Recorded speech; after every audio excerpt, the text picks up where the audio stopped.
Today on Tri-Crow Studios, we do a high gain amp shootout between the Peavey Windsor and the Peavey 6505 Plus.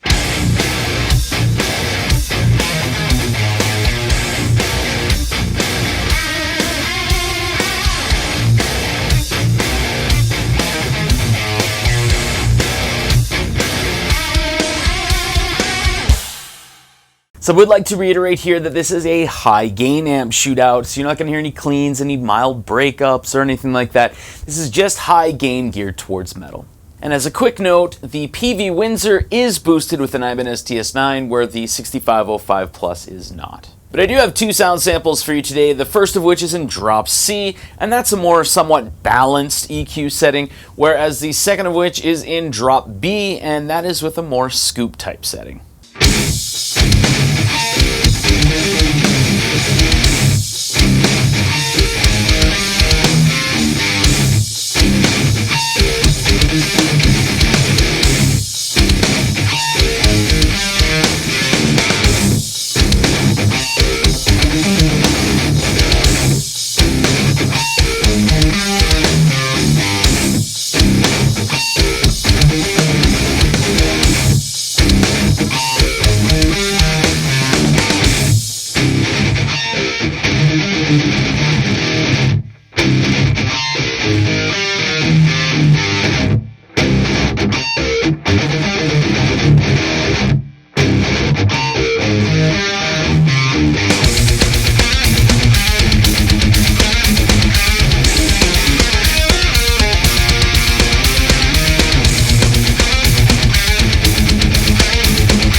Alright, so there you go. There are the two sound samples for the high gain shootout between the Peavey Windsor and the Peavey 6505 Plus. I usually get asked, what version of the 6505 Plus is it, if I can speak?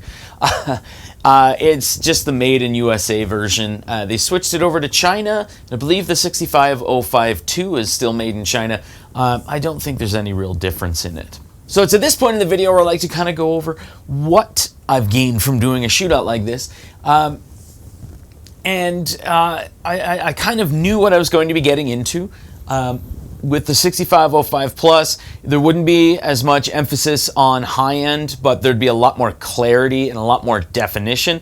Whereas the Peavey Windsor, boosted with an Ibanez TS9, will bring through a lot of high end with somewhat garbled, flubby low end and garbled mid. So the mid range is somewhat there, but there's no real definition in it. And it can sound a little too crispy. But because most people just think of the Windsor as just a budget amp and something that doesn't really sound good, they usually get a little flustered. And because there's a lot more high end to it, they may think that it has more gain to it. However, a lot of that is to do with the saturation that's coming from the TS9. And the emphasis on the high end, where the 6505 Plus, it's kind of like one of those amps like the JCM 800, where people have that thought in their mind on what the amp sounds like, and you know, the kids describe it as brutals with a Z or a Z if you're not from Canada, you know, and they haven't actually played it. So the JCM 800 famously, not really a high gain amp, but it's cut and it's mid-range, and if you boost it, kind of really fits in there and pairs nicely with something else.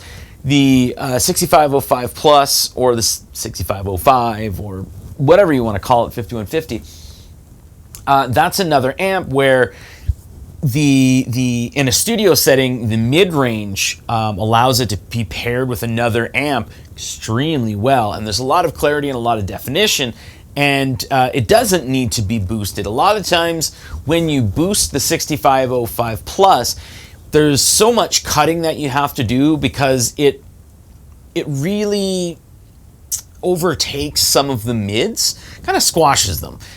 It doesn't have as much of a favorable sound, even though you may think from one amp to another without it being boosted, it's kind of, you know, lacking that early saturation, but it just can fit really well.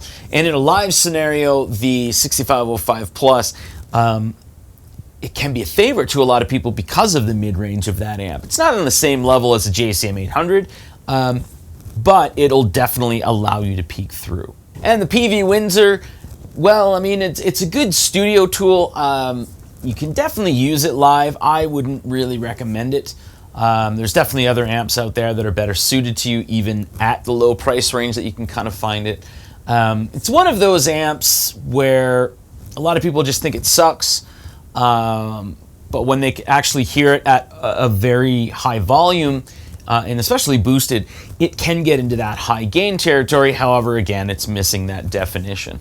It's one of those amps where you're going to see the comments of the geniuses that go, throw an MXR 10-band EQ in the loop, and it's brutal. And just as in any other video that I do when it comes to Peavey amps, I have to make mention of the potentiometers. So, if you're looking to purchase either of these amps, although I do have to say I've never had to do it for the 6505 Plus yet, and I've had that now for two and a half years, but something with the potentiometers that Peavey amps tend to use, they get a little dirtier faster than most other amps. And what can happen is, like when your pots and stuff like that on guitars or amps get dirty, that's when you get that little bit of a scratchy pot scenario. However, with Peavey amps, what ends up happening, and I've had to do it out of like 4 out of the 5 Peavey amps that I own, So if you were moving your potentiometer, say you're turning the gain control, that's what's happened to me on 4 to 5. You're turning the gain control.